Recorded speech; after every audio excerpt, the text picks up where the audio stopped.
しいカエルたちを紹介していこうと思います。最後までご視聴お願いします。それではどうぞ。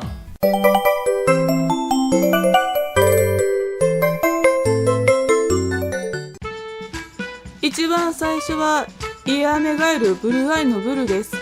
ブルは低く可愛らしい声で鳴く方です。うちのカエルたちの中ではすごく活発に動き、ご飯もよく食べてくれます。最近ツイッター等でよく見ていて、私のお迎えしたかった子の一匹です。イヤアメガエルは半樹葉性のカエルで、アマガエル科に分類され、別名ホワイトアマガエルとも呼ばれています。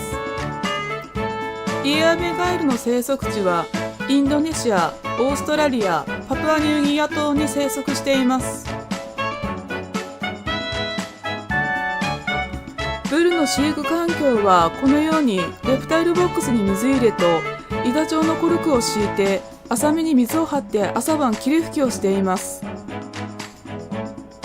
ブルのご飯についてですが、2日に一度黒コオロギ MS を5匹あげています。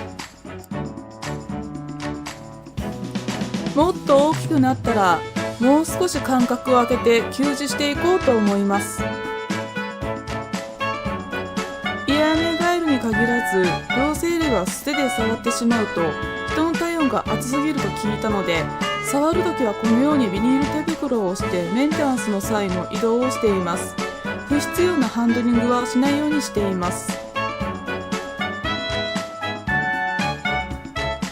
2番目はクラウンウェルツノガエルのトノです。クラウンウェルツノガエルはツノガエル属に分類されるカエルになります。クラウンウェルツノガエルはアルゼンチン、パラグアイ、ブラジル、ボリビア島に生息しています。いつもトノはあまり動くことがなく、だいたい同じ位置にいることが多い子で、たまに鳴く時があるのですが、鳴いた時の声はかなり大きいです。夜行性のため夜中に鳴くこともあり、寝ていて鳴き声で起こされることもしばしばあったんですが、今では気にならなくなりました。トノの飼育環境ですが、四角いやや小ぶりな水槽でアクアで使用されるろ過マットを敷き、水を張っていて、水の深さはだいたい体が疲れる深さにしています。あと水槽の下にパネルヒーターを設置してちょうどいい温度に保っています。続いてトノのご飯についてですが、うちでは練り餌、マウス、たまに金魚をあげていて、ご飯の頻度は1週間から2週間に1度のペースであげています。トノはその時によって食べたり食べなかったりするので、1週間から2週間に1度のサイクルになりました。トノが小さい頃のご飯の頻度は3日に1度コオロギと練り餌を交互にあげていて、少し大きくなってからマウスも与えるようになりました。トノは小さい頃にお迎えしてから3年3ヶ月になりました。最初お迎えした時は緑の強い子だったんですが、成長するにつれ今のようになりました。お迎え当初の写真はこちらです。最初の頃は飼育環境も違って、一番下に軽石を引いて、その上にソイルを敷いて、溶岩石と苔でレイアウトをしてパネルヒーターで温めてといった飼育をしていたのですが、汚れ具合がよくわからなかったため、今の飼育方法に切り替えました。最後はバジェットガエルのヨモギです。ヨモギはちょっこり鼻を出しながらふかーっと水の中で浮いている姿が可愛らしい子で、たまに何かを思い出したようにバタバタ水の中で動いている時もあります。バジェットガエルはタピオカカエル属に分類され、タピオカカエル同属の中では最大種と言われています。バジェットガエルの生息地はアルゼンチン、パラグアイ、ボリビア島に生息しています。バジェットガエルですが、威嚇の際に体を膨らませ叫ぶような鳴き声で鳴きます。うちでは水替えの際に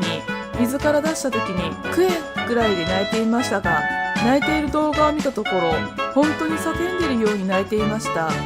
普段の飼育では鳴いているところは見たことはありません。ヨモギの飼育環境ですが、プラケースに水を張り、立って呼吸ができるくらいの水量にしています。動画撮影のためケースをずらしていますが、普段はケースの下にパネルヒーターを設置してちょうどいいくらいの温度にしています。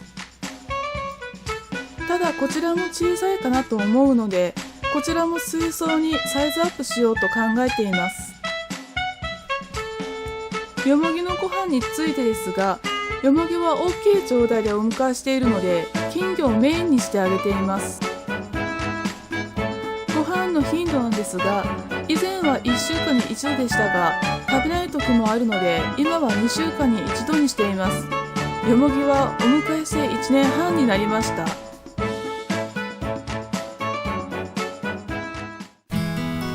今日の動画はいかがでしたでしょうか。今日は我が家の可愛らしいカエル組を紹介させていただきました。